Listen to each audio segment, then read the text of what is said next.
Évidemment, les fêtes arrivent. Oh là là, c'est évident qu'on se garoche dans toutes les grandes surfaces, on se garoche dans tous les magasins, on s'en va magasiner, et c'est bien énervant, on a bien de l'argent à dépenser, évidemment. Chose que moi je trouve épouvantable, j'ai des commerces, une boutique, je vends des cadeaux, hein, ces boutiques cadeaux, etc. Et laissez-moi vous dire que quand les gens viennent pour acheter un cadeau et qu'ils me disent ben, c'est pour ma belle-sœur, c'est pour ma sœur, madame, je n'ai rien à vendre. Regardez ce que vous voyez devant vous.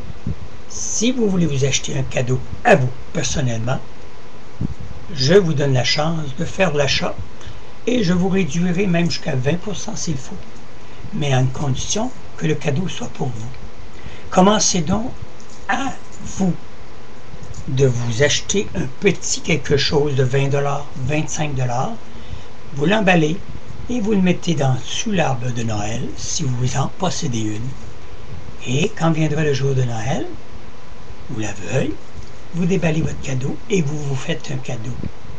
C'est la meilleure chose qu'il ne peut pas y avoir, parce qu'on pense toujours à s'endetter pour les autres pour donner du bon. Hey, ça regarde bien, c'est beau, c'est le fun, on donne des cadeaux, on en reçoit. En réalité, on donne des cadeaux, on ne les donne jamais comme on voudrait donner, on ne donne jamais ce qu'il faut correctement, parce qu'on ne peut pas être dans la tête de la personne à qui reçoit le cadeau. On en reçoit des cadeaux, hein? On reçoit des cadeaux, et bien souvent ça ne fait pas notre affaire.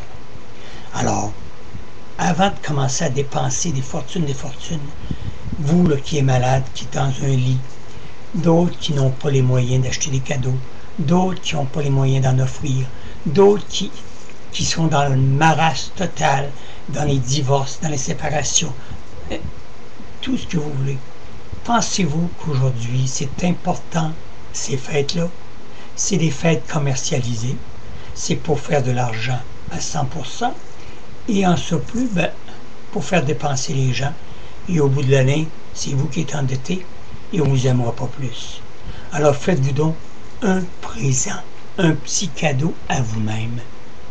Oui, oui, une petite gâterie à vous-même.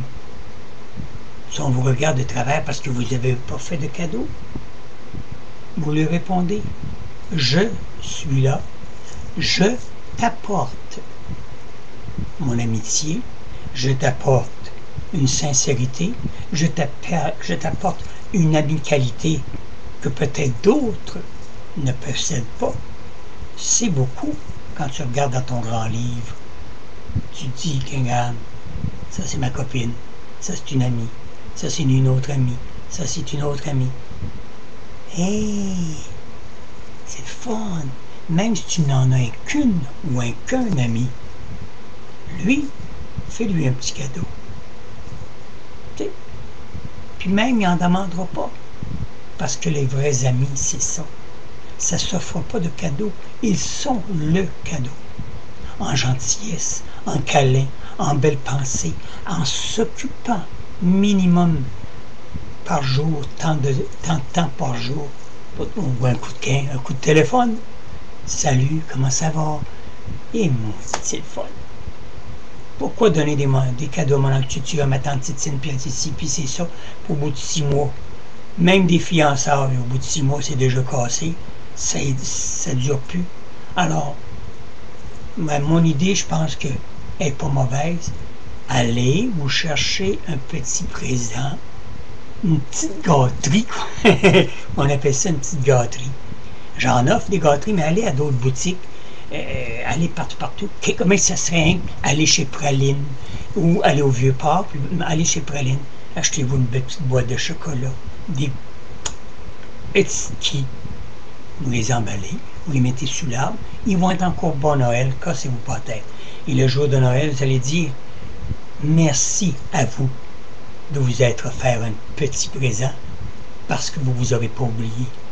Et ça, je vous le dis, c'est, en tout cas moi, je trouve que c'est une recette gagnante.